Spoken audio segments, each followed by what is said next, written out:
आदिदेवा पुरुषा पुराण त्वम् अस्य विश्वस्य परं निधानम् वेत्तासि वेद्यं च परं च धामं त्वया ततं विश्वम् अनन्तरूपम्। श्री विश्वरूपाय परम ब्रह्मणे नमः। मोक्षम दीन न दीन हिते तुम समान रघुवीर। अस विचार रघुवंश मणि हरऊ विशंभो पीर। जड़ चेतन जग जीव जत सकल राम में जान। बंदो सबिगे पद कमल सदा जोर युग पान। बंधु, आज की विवेचना का विषय है जो है हमारे शरीर की रचना से संबंधित है। इसमें स्थित पंचकोशों के ज्ञान और कर्मों से हम परिचय लेते हैं। पहले हम जगत के शरीरों के प्रकारों पर चर्चा करते हैं। क्योंकि हम मनुष्य हैं, हमारे अंदर सतत नित्य सोच आते हैं, जाते हैं और कुछ सोच जो है रुक जाते हैं। क्योंकि ऐसे सोच हमारे विमर्श में आ जाते हैं और विमर्श पश्चात उस सोच से इच्छा का निर्माण होता है। इच्छा का निश्चयीकरण या अनिश्चयीकरण दोनों हो सकते हैं। अनिश्चयी सोच समाप्त हो जाते हैं और निश्चित की गई इच्छा इंद्रियों से मूर्त रूप पाती है, कर्म प्रवृत्ति में आ जाती है। जब हम बाहर की दुनिया देखते हैं तो जिज्ञासाएं हमारे अंतः में स्वयं उठती हैं कि ये क्या है, कौन है, इसका कर्ता धर्ता आदि प्रश्न समझदार भाव से पैदा हो जाया करते हैं।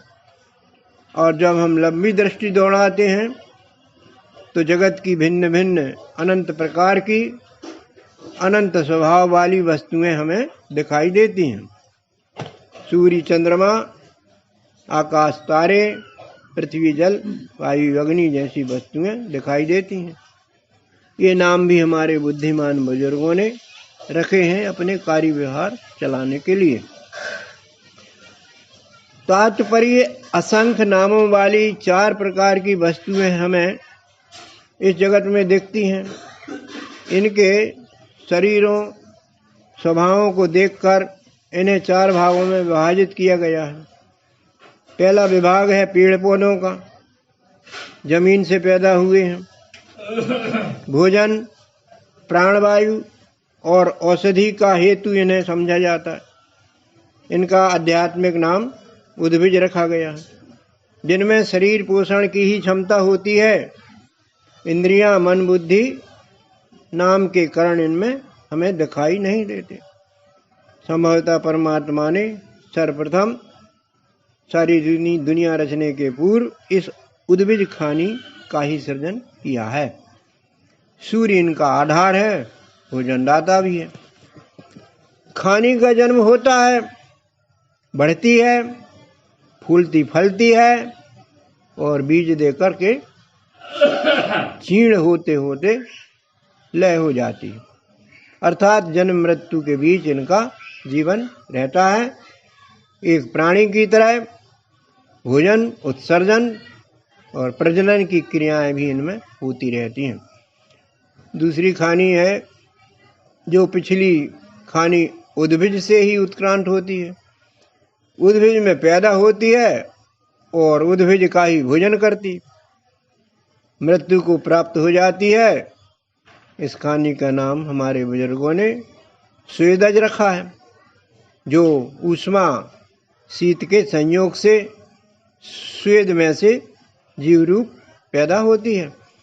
इसमें शरीर पोषण की क्षमता तो रहती है, इसमें इंद्रियों का निर्माण भी हो जाता है। चलना फिरना, भोजन खोजना शुरू हो जाता है। शरीर की क्षति का भय भी इनमें पैदा हो जाता है। किंतु मन बुद्धि इस दूसरी खानी के पास नहीं रहते। ये शाकाहारी भी होते हैं और मांसाहारी भी होते हैं। तीसरी खानी जो हमें परिलक्षित होती है, इस स्वेदज खानी से उत्क्रांत पाते जीव की है, जो अंडज खानी में पहुंचते हैं। इन्हें हम अपनी भाषा में पक्षी कहते हैं, जिनके जन्म अंडों से होते हैं। उड़ने के लिए पंख भी होते हैं। इनमें शरीर पोषण की क्षमता, इंद्रियों की व्यवस्था तो रहती ही है। इनमें मन नाम की आंतरिक इंद्रिय भी विकसित हो जाती है। इस खानी के जीव उद्भिज व स्वेदज खानी को भी अपना भोजन बना लेते हैं, सर्वाहारी होते हैं। मन की व्यवस्था होने पर इनमें हल्का सा विचार आ जाता है कि क्या खाना है, क्या नहीं खाना है। मन होगा वहाँ चल देंगे और प्राण रक्षा के लिए अपनी प्रतिपक्षी से लड़ने की भी तैयारी कर लेते हैं, या भय खा करके भाग लेते हैं, जान बचा लेते हैं। दो पैरों से चलते भी हैं और पंखों से उड़ जाते हैं, उड़ते भी हैं। चौथी खानी की बात आती है। इस चौथी खानी के प्राणी समस्त प्रकार के चौपाया प्राणी होते हैं, जो हिंसक अहिंसक दोनों प्रकार के होते हैं। कुछ हिंसक अन्य प्राणियों का मांस खा लेते हैं, कुछ अहिंसक शाकाहारी होते हैं। ये दिन भर भोजन तलाश में ही फिरते रहते हैं। कुछ अहिंसक प्राणियों को मनुष्य घरों में पाल लेते हैं, जो मनुष्य के काम में आते हैं। इस खाने के प्राणियों में भोजन क्षमता के साथ इंद्रिय मन तथा अल्प बुद्धि की व्यवस्था भी रहती है। आत्मरक्षा, क्या खाना क्या ना खाना, ये अच्छे से स्वाभाविक रूप से जानते हैं। पांचवी अवस्था जीव की उत्क्रांति की अंतिम अवस्था मनुष्य तन अवस्था कहलाती। इसे पिंडज श्रेष्ठ या जारज श्रेष्ठ योनि भी कहा जाता है। इस अवस्था को प्राप्त जीव तन में संपूर्ण योग्यताएं पाई जाती हैं। शरीर, शरीरस्थ इंद्रियां, मन, प्रखर बुद्धि प्राबल्य इनमें होता है। इस मनुष्य तन से श्रेष्ठ तन की हमारे मन बुद्धि में कल्पना ही नहीं उठती। सृष्टि की अंतिम रचना के रूप में यह नर्तन ही दिखता है। अध्यात्म का कहना है कि ईश्वर अपना संपूर्ण ऐश्वर्य मनुष्य तन में ही देखकर संतुष्ट हो जाता है। संत तुलसी उत्तरकांड में लिखते हैं, श्री राम जी काकभूषण को उपदेश में कह देते हैं। चौपाई है कि मम माया संभव संसारा, जीव चराचर विविध प्रकारा, सब मम प्रिय सब मम उपजाए, सब ते अधिक मनुज मोहि भाए। जितना भी संसार के चराचर जीव हैं, कई प्रकार के हैं, ये सब भगवान कहते हैं कि मेरी माया से उत्पन्न हुए हैं, इसलिए मेरे लिए सब प्रिय हैं। परंतु मनुष्य ज़्यादा है कि बुद्धि के कारण समझ लो, और सबको सुरक्षा देने के कारण और संपूर्णता के कारण ये परमात्मा के निकट का जीव मनुष्य समझा जाता है। अखिल विश्व ये मोर उपजाया, सब पर मोरी बराबर दाया। कोई भी खानी का प्राणी हो, सबको सब तरह से परमात्मा की प्रकृति की ओर से भोजन, सुरक्षा आदि संबंध दिए जाते हैं। परंतु मनुष्य पर प्रभु की विशेष कृपा है, क्योंकि यह तन प्रभु के अत्यंत ही निकट पहुंचा हुआ तन है। साधनों का संपूर्ण विकास धाम है। इसकी रचना में कोई कमी नहीं है, पूर्ण है। शायद पूर्ण को देखने के लिए ये तैयारी है। उत्तराखंड चलते हैं काकभूषण जी के गरुड़ के संवाद की तरफ। गरुड़ का प्रश्न का उत्तर काकभूषण जी देते हैं कि नर तन सम नहीं कवनउ देही, जीव चराचर याचत येहि। नरक स्वर्ग अपवर्ग न सेनी, ज्ञान विराग भगति शुभ देनी। हम भी देखते हैं कि हमारे मनुष्य तन के अतिरिक्त श्रेष्ठ तन तो कुछ नजर नहीं आता है। इसमें आने के लिए बड़ा कंपटीशन है। समस्त प्रकार के जीव वेटिंग लिस्ट में है कि कब मनुष्य तन मिल जाए और कब हमारा निर्माण हो जाए। और एक अच्छी बात है कि इसमें बुद्धि प्राबल्य, इंद्रियां विकसित हैं, इससे हर काम करने की स्वतंत्रता है। चाहे अच्छे काम कर ले, चाहे बुरे काम कर ले, या मुक्ति प्राप्त कर ले, ज्ञान विराग में चला जाए, प्रभु की भक्ति प्राप्त करके अच्छे काम कर ले। इसके लिए मनुष्य तन जीव स्वतंत्र है। बंधु, हमें इस बात का गौरव होना चाहिए कि हमारे जीव के भागीरथी प्रयास के पश्चात यह मनुष्य का शरीर मिला है। इतनी साधन संपन्नता जरूर कोई उत्तम लक्ष्य को प्राप्त करने के लिए मिली है। तो सर्वप्रथम मनुष्य तन जीव का मुख्य कर्तव्य है कि इस तन की खूबियों को पहचाने, इस तन के आधार की खोज करें और इस तन का उपयोग कर जगताधार को ढूंढे। अध्याय 13 गीता में तन को क्षेत्र नाम और जिससे यह तन आधारित है क्षेत्रज्ञ संज्ञा दी गई है। दोनों को जानने का आदेश भगवान ने यहाँ दिया है। अध्याय 13:26 में प्रभु के अष्टम अवतार भगवान श्री कृष्ण ने अर्जुन से कहा है 13:26 में कि यावत् संजायते किंचित सत्वं स्थावर जंगमम, क्षेत्र क्षेत्रज्ञ संयोगा तद्विद्धि भरतर्षभ। जितने भी प्राणी जल चेतन हैं, सभी जो है क्षेत्र क्षेत्रज्ञ के संयोग से ही बने हुए हैं। इस बात को अच्छी तरह से अर्जुन तू समझ ले। 13:2 में तो स्पष्टता कह दिया है। क्या कह दिया है कि क्षेत्रज्ञं चापि विद्यमान् सर्व क्षेत्रेषु भारत, क्षेत्र क्षेत्रज्ञो ज्ञानं यत् तत् ज्ञानं मतिमम्। सब शरीरों में जीव रूप से मुझे तू स्थित जान और इसको जीव को और शरीर को अर्थात क्षेत्रज्ञ दोनों को जानना ही अध्यात्म ज्ञान की श्रेणी में आता है। बंधुओं, हमारे भौतिक शरीर की रचना को हम केवल स्थूल नेत्रों से ही देख पाते हैं, पर इसके रहस्य को, इसके आधार को, इसके साधनों की कुशलता को जानना मनुष्य की सनातन से ही जिज्ञासा रही है, खोज का विषय रही है। कई इसमें अनेक प्रकार के अनुसंधान भी हुए हैं।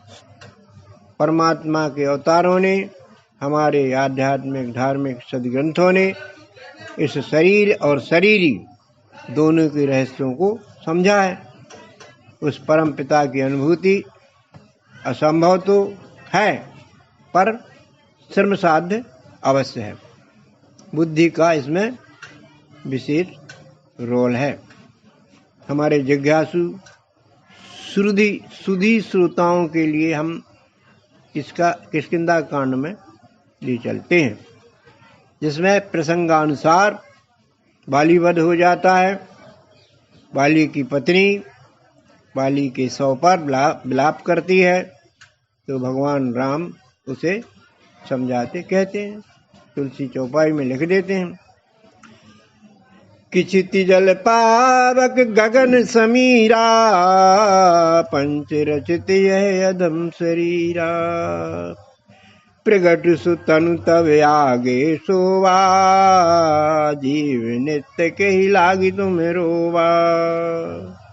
क्षिति यानी पृथ्वी, जल, अग्नि, वायु, आकाश, ये 5 तत्वों से ये विनष्ट होने वाला शरीर जो है वो तेरे सामने पड़ा हुआ है, और जो जीव है वो सुरक्षित है, उसकी मृत्यु होती नहीं है। शरीर नष्ट होता पर जीव नहीं, और वो जीव रूप है, शरीर रूप नहीं है, इसलिए तुम चिंता मत करो, वो मरे नहीं है। बंधुओं, मोटे रूप में शरीर रचना को देखा जाए, पंचतत्वी संगठन देखा जाए, तो इस शरीर का अस्थि भाग, अस्थि माने हड्डियों का ढांचा, पृथ्वी महाभूत का बना है। जल महाभूत से स्वेद माने पसीना, मांस, मूत्र, रक्त और शुक्र आदि बने हैं। अग्नि से शरीर में जठराग्नि काम करती है। शरीर का तापमान भी इसी अग्नि से रहता है। वायु से संपूर्ण शरीर की आंतरिक गति, श्वसन आदि कार्य करते हैं। और आकाश महाभूत से शरीर का पोलापन भासता है, नसों आदि की व्यवस्था यहाँ काम करती है। और जीव के स्थानांतर होने पर ये पांचों महाभूत अपने अपने निज मूल स्वरूप में मिल जाते हैं। बंधुओं, इन पंचतत्वी महाभूतों के आधार पर हम हमारे शरीर को 3 प्रकार की देहों में विभाजित करते हैं। शरीर की रहस्य को समझने का प्रयत्न करते हैं। पहली देह है हमारी स्थूल देह, दूसरी सूक्ष्म देह और तीसरी कारण देह। 3 प्रकार की देह अध्यात्म में बताएंगे। स्थूल देह, दिखने और समझने वाली यह स्थूल देह परस्पर मिश्रित 5 महाभूतों और उनके 25 तत्वों का कार्य स्थूल देहों का निर्माण करता है। हम देखते हैं अब इनको थोड़ा अलग अलग करके। पृथ्वी महाभूत के आधार पर जब अन्य महाभूत जल, अग्नि, वायु और आकाश महाभूतों का संयोग होता है, तो इस अस्थि आधार शरीर में पृथ्वी से अस्थि, जल से मांस, वायु से त्वचा, अग्नि से नाड़ियां और आकाश से रोमों का सृजन होता है। अब जल का आधार पर देखते हैं कि जल से मुख्य रूप से शुक्र अर्थात वीर्य बनता है। और इस महाभूत से पृथ्वी महाभूत का जब मिश्रण होता है तो शोणित अर्थात रक्त का निर्माण होता है। और आकाश का भाग मिलने से लार बनती जल की, अग्नि का भाग मिलने से मूत्र बनता है और वायु का भाग बनने से स्वेद बनता है। अग्नि महाभूत को लेते हैं। शरीर में क्षुधा की अनुभूति ये अग्नि तत्व से होती है। जब इसमें वायु का मिश्रण होता है तो तृषा लगती है यानी प्यास लगती है। और पृथ्वी के मिश्रण होने पर व्यक्ति में आलस्य आता है। अग्नि में जब आकाश का मिश्रण होता है तो निद्रा आती है। अग्नि में जल का मिश्रण होता है तो शरीर में कांति और मैथुन भाव उत्पन्न होते हैं। वायु के आधार से शरीर में धावन की क्रिया होती। जब वायु के आधार पर जल का भाग मिलता है तो चलन होता है, चलते हैं। अग्नि जब वायु के साथ मिश्रण में आती है तो गलन अर्थात ज्वलनशीलता होती है। और आकाश के साथ वायु के मिलने से प्रसारण होता है। वायु का पृथ्वी के साथ मिलने से संकुचन होता है, टुकड़ापन आ जाता है। ऐसे ही आकाश के प्रधान भाग से शरीर में शोक पैदा होता। आकाश महाभूत से वायु का भाग मिलता है तो कामवृत्ति उत्पन्न होती। जब आकाश महाभूत में अग्नि महाभूत का अंश मिश्रण होता है तो क्रोध की अनुभूतियां होती है। आकाश में जल के मिलने से मोह और पृथ्वी के मिलने से भय की उत्पत्ति होती है। बंधुओं, इस तरह स्थूल देह रचना में प्रत्येक महाभूत स्वयं के आधे भाग से अन्य महाभूतों को शेष आधे भाग में समेटता है। अर्थात इस तरह शेष महाभूतों का 1/8 भाग का मिश्रण होकर शरीर संरचना काम करती है। इसे पंचीकृत देह भी कहा जाता है। दूसरी देह आती है सूक्ष्म देह। दूसरी देह 5 भूतों के 17 तथ्यों का समूह होती है। इसे अपंचीकृत देह भी कहते हैं। इसमें हर महाभूत अलग अलग से कार्य करते हैं। हमारे शरीर में 5 ज्ञानेंद्रियां, 5 कर्मेंद्रियां, 5 प्राण हैं और मन बुद्धि है। इस तरह से 5, 5, 5 धन 2 बराबर 17 तत्वों का समूह हमारी सूक्ष्म देह बनता है। आज हम हमारे बीच कुछ दिव्य चक्षु प्राप्त गुणीजन बैठे हैं। उनसे हम कुछ सहभागिता लेंगे। प्रेमनारायण जी यहाँ पर विराजित हैं, तो विज्ञानशाला से संबंध रखते हैं। संक्षेप में वो जानना चाहेंगे उनसे कि प्रत्येक महाभूत किस तरह का गुण धारण किए हैं और इसकी कौन सी ज्ञानेंद्रिय है और कौन सी कर्मेंद्रिय इसकी होती है। इस संबंध में थोड़ी सी अल्प में उनसे चर्चा करते हैं। मैं सोनी जी को, प्रेमनारायण जी को आमंत्रित करता हूँ कि वो इस संबंध में बताएं प्रत्येक महाभूत कितने हैं, इनके क्या गुण हैं और इनकी ज्ञानेंद्रिय कर्मेंद्रिय संक्षेप में बताएं। पंडित जी को 5 महाभूत हैं। पहला है पृथ्वी, इसका गुण है गंध और इसकी ज्ञान इंद्रिय है नासिका और इसकी कर्म इंद्रिय है मलद्वार। दूसरे महाभूत जल है। इसका गुण रस है और ज्ञान इंद्रिय इसकी जीवा है और कर्म इंद्रिय मूत्र द्वार है। तीसरा महाभूत वायु है। इसका गुण स्पर्श है जी और ज्ञान इंद्रिय इसकी त्वचा है और कर्म इंद्रिय इसका हस्त है। चौथा महाभूत आकाश है। आकाश का गुण शब्द है, ज्ञान इंद्रिय कर्ण है और कर्म इंद्रिय जिह्वा है। अग्नि तत्व 5वां, इसका गुण रूप है, ज्ञान इंद्रिय इसकी नेत्र है और इसकी कर्म इंद्रिय पैर है। इस प्रकार 5 महाभूतों का ये जो शब्द है ये कान से सुनते हैं तो इसकी कर्मेंद्रिय जीवा क्या काम करती है? यदि हम कर्ण से नहीं सुनेंगे तो क्या जीवा काम करेगी? जी नहीं, ये नहीं करेगी। और नेत्र से देख करके क्या काम करती है हमारी कर्मेंद्रिय? नेत्र से देख के अपन चलते हैं। चलते हैं जी। यदि हम नहीं देखेंगे तो चल नहीं पाएंगे जी। बहुत बढ़िया।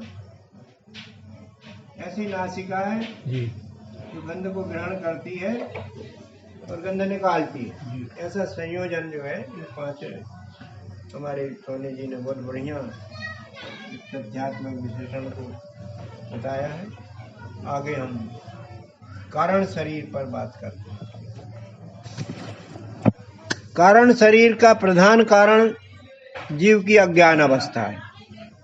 देहाशक्ति विशेष रूप से जीव को अनेक शरीर रचनाओं में ले जाने के लिए उत्तरदायी होती है। देहाशक्ति रूपी अज्ञान के कारण ही स्थूल और सूक्ष्म देहों का संगठन होता है। तत्वदर्शी द्वारा तत्व दर्शन से जीव को अपना निज मूल स्वरूप रूपी ज्ञान होते ही देहाशक्ति रूपी अज्ञान नष्ट हो जाता है। जीव ब्रह्म हो जाता है। देहों का कारण ही उसका लेने का कारण ही समाप्त हो जाता है। बंधु, अब तक हमने शरीर की त्रिदेही व्यवस्था की बड़े विस्तार के साथ समझी है। अब आगे हम संक्षेप से शरीरस्थ पंचकोशी व्यवस्था से परिचय करते हैं, पंचकोशी विवेचना लेते हैं। बंधुओं, हमारे संत शास्त्र सदग्रंथ सभी कहते हैं कि यह शरीर रूपी क्षेत्र जीव रूपी क्षेत्रज्ञ का निवास है, घर है, उसका मंदिर है। इस शरीर रूपी मंदिर में जीवात्मा रूपी देवता प्रतिष्ठित है। इसी प्रकार हमारे शरीर के पंचकोशों में सर्वत्र रूप से यह जीवात्मा अपनी पंचभूतात्मक प्रकृति के साथ रहता है। सरल भाषा में कहें तो पंचकोश आत्मा के 5 ढक्कन हैं, जिनके व्यवहार से परमात्मा का आभास होता है। इन पंचकोशों के 5 प्रकार बताए गए हैं। पहला अन्नमय कोश है, दूसरा प्राणमय कोश, तीसरा मनोमय कोश, चौथा विज्ञानमय कोश और 5वां आनंदमय कोश। हम क्रमशः प्रत्येक कोश को लेते हैं। अन्नमय कोश क्या कहलाता है, इसको समझते हैं। हमारी स्थूल देह अन्नमय कोश कहलाती है। माता पिता द्वारा खाए गए अन्न से रजवीर्य उत्पन्न होते हैं और इन दोनों के संयोग से हमारे शरीर के अस्थि मांस सहित इंद्रिय रचना हो जाती है। और जिस अन्न से हमारी उत्पत्ति हुई उसी अन्न को खाते हुए इस देह में वृद्धि हो जाती है और अंत में अन्न के हेतु से ही पृथ्वी रूप में हमारी देह का विलय हो जाता है। इसलिए भगवत गीता में 2:28 में भगवान श्री कृष्ण अर्जुन को आत्मयोग का उपदेश देते हुए कहते हैं 2:28 में कि अव्यक्तानि भूतानि व्यक्त मध्यानि भारत अव्यक्त निधिनानि यो तत्र का परिवेदना। हे अर्जुन, तेरा शरीर उत्पन्न हुआ, अव्यक्त से व्यक्त हुआ, स्थिति बनी, जीवन चला और फिर व्यक्त होकर के फिर अव्यक्त हो गया। इस तरह से शरीर की उत्पत्ति स्थिति लय क्रिया निरंतर चलती रहती है। इससे किसी प्रकार का शोक मोह राग करना व्यर्थ है। अब दूसरा लेते हैं अपन प्राणमय कोश। हमारे द्वारा वायु को ग्रहण करना उपरांत छोड़ना, इस क्रिया को प्राणायाम की क्रिया कहते हैं, जो जीवन का संकेत देती है। जब तक चलती है, जब तक जीवन समझ में आता है, अवरुद्ध होते ही जीवन का अंत हो जाता है। बंधुओं, हमारे श्वसन से ली गई वायु तो एक होती है, पर भीतर जाने पर इसकी 5 धाराएं अलग अलग हो जाती हैं, जो हमारे शरीर की आंतरिक व्यवस्था को संभालती हैं। 5 प्रकार की वायुओं के निर्माणक तत्व, इनके हमारे शरीरस्थ स्थान और इनके कर्मों को हम जानते हैं। हमारे बीच में विज्ञान अवस्था प्राप्त श्री सुंदरलाल जी श्रीवास हमारे बीच में बैठे हैं। उनसे हम जानेंगे इस पंच प्राणों की व्यवस्था। संक्षेप में वो बताने की कृपा करें। श्रीपाल जी। परम श्रद्धेय पंडित जी, जो आदेश हुआ है कि वायु ये 5 प्रकार से अपने शरीर में स्थित है। पहला जैसे प्राणवायु है तो ये जल तत्व से बनी हुई है, उसका स्थान अपने शरीर में हृदय है और यह श्वसन का कार्य करती है। दूसरा है अपान वायु, जो पृथ्वी तत्व से है, इसका स्थान हमारे शरीर में गुदा है, जो शरीर में मल विसर्जन का कार्य करती है। तीसरा समान वायु है, जो मुख्य वायु तत्व से है और इसका स्थान हमारे शरीर में नाभि है, जो और शरीर में क्या कार्य करती है, अन्न रस का वितरण करती है। चौथा उदान वायु है जो अग्नि तत्व से बनी है, और इसका स्थान हमारे शरीर में रहने का कंठ है। इस प्रकार इसका कार्य जो है, इसमें अपनी हिचकी आती है और ये मस्तिष्क को ताजा रखती है। पांचवा जो व्यान वायु है वो आकाश तत्व से बनी है, और यह है हमारे शरीर में, संपूर्ण शरीर में स्थान रहने का है इसका, और यह है अंगों का संचालन कार्य करती है। इस प्रकार वायु का कार्य हमारे शरीर में 5 प्रकार से आभास होता है। तो श्रीपाल जी, ये प्राणवायु हमारी जागृत अवस्था में चलती है कि सुषुप्त अवस्था में भी चलती है? यह प्राणवायु जो है जागृत में भी चलती है और सुषुप्त अवस्था में चलती है। इसका निरंतर कार्य चलता रहता है। अच्छा। क्योंकि इसका स्थान हृदय है, तो हृदय चाहे हम सोते रहें या जागते रहें, उसका कार्य निरंतर चलता ही रहता है। यदि किसी तरह से वायु बंद हो जाए तो क्या हो सकता है? यदि किसी तरह से वायु बंद हो जाए तो हमारे शरीर का हिलना डुलना बंद हो जाएगा, कार्य करना बंद हो जाएगा। क्या हम इसको प्राणांत की संज्ञा मान सकते हैं? हाँ, ये हिलना डुलना जो है, इसीलिए इसको प्राणवायु कहा है। यह जब तक कार्य करती है तब तक हमारा शरीर कार्य करता है, और जैसे ही शरीर से इसका शून्यवत होती है वह प्राणांत ही कहलाता है।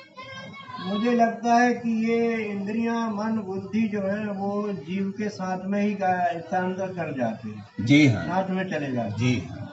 अब गीता अध्याय में 15 में तो कहा है, श्रोतम चक्षु स्पर्शनम चा घृणामेव चा अधिष्ठाय मनश्चायम विषयानो उत्क्रांतम स्थिति वा भुंजानो न वा गुणान्वितान विमूढ़ः पश्यन्ति पश्यन्ति दिव्य चक्षुषा। तो ऐसा उद्घृत है। इसलिए प्रमाण भी ये है कि ये पांचों का जो सेवन करती है, पांचों ज्ञानेंद्रियां, मन, बुद्धि, ये सब अपने साथ में प्राणवायु का आधार लेकर अपने इस गुण साम्य स्थिति में स्थित होकर अपना अगले का कार्य प्रारंभ करती है। और ये बहिर्गमन कर जाए तो जीव निश्चित समझा जाता है। जी हाँ, उसी को आदमी शव कहते हैं। जैसे ही ये शरीर से निकल जाता है तो उसी को शव कहने लगते हैं। तो श्रीपाल जी, जीव को हम आत्मा कह सकते हैं क्या? प्राय लोग कहते हैं कि ये आत्मा निकल गई, आत्मा निकल गई। जी हाँ, गुरुदेव, जो अध्ययन से हमको अनुभव आया है तो उसमें अपने श्रेष्ठ वरिष्ठ लोग कहते हैं आत्मा अचलोयम सनातना। अच्छा। शरीर से जो निकलती है वो वासना निकलती है। अच्छा। जो इसका जो गुण आधार रहता है, गुण के आधार पर ये अपना अगला कार्य करती है। तो निकलना और चलना जो है वो वासना का कार्य है, आत्मा का नहीं है। अचलोयम सनातना जी हाँ, है भाव से हर चीज। जी हाँ। अब वो कहा भी है उसका, नैनन छिन्दन्ति शस्त्राणि नैनन दहति पाव का नाचायनम क्लेदयंतम सोचते थी मारता।